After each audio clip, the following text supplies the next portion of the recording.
They have some suspicious stuff going on. So without further ado, let's get into it. So we're going to start off with kind of the ultra modern stuff, then work our way back to more vintage stuff. So we've got Ultimate Rare Odd Eyes Pendulum Dragon. I mean, this is the first Pendulum monster from a first cover card from Pendulum Monsters. It's a Pendulum set. Just an overall really cool card. So I had to pick up the Ultimate Rare because of how cheap it was. We've also got stuff like Prophecy Destroyer, which just has an incredible foiling. This thing was like $1.50 or something like that. So I really like that. You know, this is a card I've always loved. Brotherhood of the Fire Fist Tiger King. I had these in Japanese. The foiling was incredible, so I decided to get one in English. I really love how the foiling looks on this thing. I apologize for the glare. It's this trade-off of you need glare in order to show off the Ultimate Rare foiling, but it also makes it so it's a little bit hard to see, so I apologize for that. So we've got, this is one that I'm going to get a playset of just because of how cool it looks. It's Latinum, Exarch of Dark World. Really beautiful card. We've got Illuminite. Man, this glare is terrible. Let me fix that. Okay, so this should be a little bit better. We got Illuminite, another Illuminite, another Illuminite. This is actually the first Xyz monster I ever bought. I got this in a collection that I bought right when I got back into collecting Yu-Gi-Oh! In like early 2020. And there's one of these in there. I was like, that's interesting, pretty cool looking. And I ended up selling it, but now I have, you know, a playset again. This one's Europrint. It looks really, really nice. We've got Terabyte. This is the first card you see in, this is kind of the first bad card you see in, what's it called? Yu-Gi-Oh! Zexal. First number one, but besides Leviathan Dragon, so I did pick up some of the boss monster cards from Zexal. So we've got Leviathan Dragon, Galaxy Eyes Photon Dragon, Utopia Ray, and then this is a modern printing of a classic card, an Ultimate Rare of Utopia. I just think that this was like $18. Again, I'm just more than happy to pick up cards that are, you know, Ultimate Rares of classic cards. Or when I say classic, cards from the show. So those are really cool. Next up, we have some like 5Ds and GX stuff. So we've got the three Nordic gods. Very, very beautiful. Again, just so cheap for what it is. I mean, I think this was $12. Near mint card. Really, really beautiful. It is unlim, but I've just been collecting unlim cards. A lot of them not near mint. I think most of the cards you're going to see are light play condition. But I mean, man, it's just such a beautiful card. I really love how it looks, and you know, it's a cover card, so it's pretty nice. Next up, these are the last two Earthbound Immortals I needed for my playset of every Earthbound Immortal Ultimate Rare. So I got two of Silapiscu, very, very cool. One's not in the best condition. The other one's in really, really good condition, but very cool. Got a Garlandolf.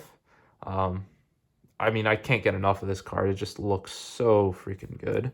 Got Montage Dragon. This is one of the... I think you see this in the first episode of Yu-Gi-Oh! 5Ds. The police guy is using it. I forget his name. This thing's super off-center. I don't know if you can see the top to bottom centering on this thing is insane. This one's completely destroyed, but the card was $1, so I'm too lazy to send it back. I don't know if you can see the absolute damage on this multiple piece golem. But whatever, it is what it is. We've got Submarine Roid, one of my favorite Ultimate Rares of just random cards in Yu-Gi-Oh! GX. Level Limit Area A, cool. Memory Crusher, one of the cheapest monster Ultimate Rares you can get. And it's honestly like not the weirdest, or excuse me, not the worst Ultimate Rare. Like, I think it has a pretty unique artwork. It's got a pretty cool name. And Memory Crusher, I kind of like it. It was $1, so not really much to lose there. I have two Princess Karans. Unfortunately, someone sent me a Pikaru instead of a Karan, so I have to send that back.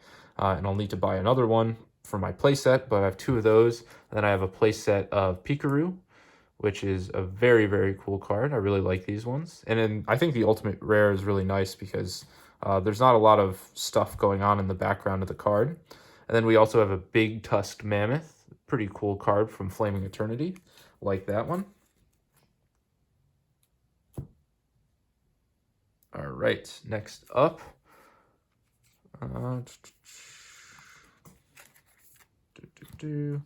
All right, so we have a lot of Game Boy promos. So we got Negate Attack, really cool card from Yu-Gi-Oh! GX, or very iconic card. And it's so cheap that I really like it. And the secret rare foiling on it looks so nice from the sacred cards. So love that. Got a Graceful Dice, 2 of them. Unfortunately, the last one was damaged, so have to send that back for a refund. And then 2 of my Skull Dice were damaged, so I have to send those back. Next up, we have the Magnet Warriors, some of my favorite cards. So I have a full play set, although a lot of these are in not great shape. You can see a fat crease. I got fully refunded for this, but it's just a little frustrating with these TCGPlayer sellers. I'll rant on those later. So very cool there. I need to hold these up closer. We've got Beta, 2 of these I needed to send back, and then 2 Gammas. So hopefully I'll get play sets of all those by the end of this. They're not really very expensive cards, so it's just a pain to get sellers who are actually pretty honest about the cards that they sell. All right, and then we also have some Duel Monsters stuff. I guess the Magnet Warriors and stuff were Duel Monsters, but we have the End of Anubis, Judgment of Anubis. These kind of go together. And then Invader of Darkness out of Invasion of Chaos. I mean, very cheap card. I think this was under $1, and this is an original print, but still pretty cool. Magic Cylinder, my favorite trap card of all time. Lava Golem, really nice card. Tinzo, so this is from the tin. I mean, I could have gotten a Pharaoh Servant one, but one Pharaoh Servant had a reprint, and then 2, the Tinzo has crazy foil bleed, and it's just really cheap for what it is. Next up, we have an Injection Fairy Lily. I haven't actually owned one of these ever until now, and Injection Fairy Lily kind of let me down with, I think the foiling is a little too muted. I think if it had like a more prominent foiling like the Tinzo, it'd be a lot more aesthetically pleasing, but it is what it is.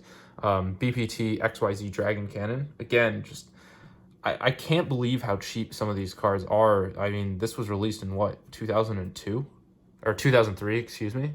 Maybe 2004. I think it was 2003 for the BPT XYZ Dragon Cannon. Looks incredible. Card that I remember from back when I collected as a kid. So really cool card. We've got the Jump Obelisk, the Tormentor. I have the Dawn of Destiny Raw and the YMA Slifer coming in eventually. I mean, we'll see if they ever come in. The YMA Slifer. There's this seller called TCGPlayer called a Card Stand. I think that's their name. They have 99.8% feedback, but they are the worst seller I've ever experienced. I cannot stress how bad they are of a seller. I forgot who they were, and then I went back through my messages. They ship things without tracking a lot of the time, and then they just don't end up shipping the card. And so you pay, I paid what, like $45, $50 for the Slifer, and then they don't ship the card, and then you message them saying, hey, I never got the card. And then they message you back saying, oh, we can send a replacement. And then that one doesn't arrive too, because I'm assuming they never send it. And so it's on you to get TCGPlayer to step in. I don't know what this business strategy is. I think they're just assuming that people will forget about the card or not get TCGPlayer to step in, but I already know it's just going to be a long, drawn-out process, and I'm going to end up having to buy the Slifer from someone else because literally the exact same thing happened to me before. That's what how it goes. We've got some original print LOB, Guy the Dragon Champion. I love how this card looks. Has a full foil bleed. I don't know if you can see that well. Really like this card. I'd love to get one of the misprints, like a reverse foiling or a ultra rare one. I mean, this card is dirt cheap, and I'm sure if I buy enough mod play or light play copies, you're just gonna end up getting one from someone. Most of those cards are not gonna be reprinted versions of it, or they're gonna be reprints, but they're gonna be the original reprints from 2002, 2003, because the ones from 2017 aren't gonna be in mod play condition for the most part. Regardless, you get those cards, and someone who doesn't sell that often will eventually send you a misprint. Hopefully, that's what I'd like to see. And then we've got, I have all the rest of the pieces and the head coming in for Exodia, but none of them arrived besides this one. It's a little bit faded, and there's a foil shift. I don't know if you can see that. It's a slight foil shift, nothing too significant. Then we've got Monster Reborn. You can see one of them is faded. pretty striking difference in how the cards look. Both of them are Magic cards, so these are 2002 print. So really, really nice. Or yeah, 2002 print. Really, really nice cards. I love how the original Monster Reborn art looks. Then we've got, good old Dark Magician. Both of these are OG print, although from different print runs. Yeah, I mean, I just love how Dark Magician looks. I actually like this artwork of Dark Magician better, and this artwork of Blue Eyes White Dragon better. I know people like the artwork from the show, but for me, the Crooked Neck Blue Eyes and this Dark Magician are my favorite artworks. Actually, for Dark Magician, I think probably Arcana artwork is my favorite. I wish there was I honestly hope that they either give the Arcana art Dark Magician a Starlight or a Collector's Rare. I think it would be insane. Collector's Rare, I think, would make more sense, but I don't know. I've kind of given up hope on their classic printing and Collector Rare and Starlights. I think they realize that classic collectors are not going after new sets for the most part, so they have stopped really printing these sort of vintage ones. I don't know, but let me know what you guys think. I guess I'll give you the rent on TCGPlayer now if you're still listening. But the way that these large card shops work, or a lot of them, not all of them, there's some Big City Cards, for example, I have never had a bad experience from them. Sometimes I don't agree fully with their assessment, maybe 10% of the time, but that's how it goes. You're never going to fully agree with someone on it. And I always think, I could see why they classified it in that specific condition. But a lot of these card shops, the way that they operate is they know that they can just they list cards in better condition than the card actually is. So if it's in mod play condition, they'll list it as near mint, okay? And so you buy the card, spending a lot more on the near mint copy, maybe near mint's $30 and mod plays $5, right? And so they send the card off. Now, a lot of people don't check their cards. So, I don't know what percentage of people don't check their cards, as long as it looks fine in the sleeve. And so, they sell the card. They get essentially $25 more than they should for it. I'm not including the extra fees they're going to have to pay and such from it being more expensive, but you get the point. So they make a lot more money. That's one scenario. Another scenario is the person messages them saying, hey, this is in mod play condition. And there are two options. Either they just say, okay, I'll partially refund you up to mod play cost. So they essentially sell the card in its correct condition, even though the buyer wasn't looking for it in that condition. And a lot of times the buyer will just accept that because they're too lazy to send it back. And, when I say too lazy, I don't mean this in a malicious way. It's just, is it really worth your time to send these cards back? A lot of the time it's not.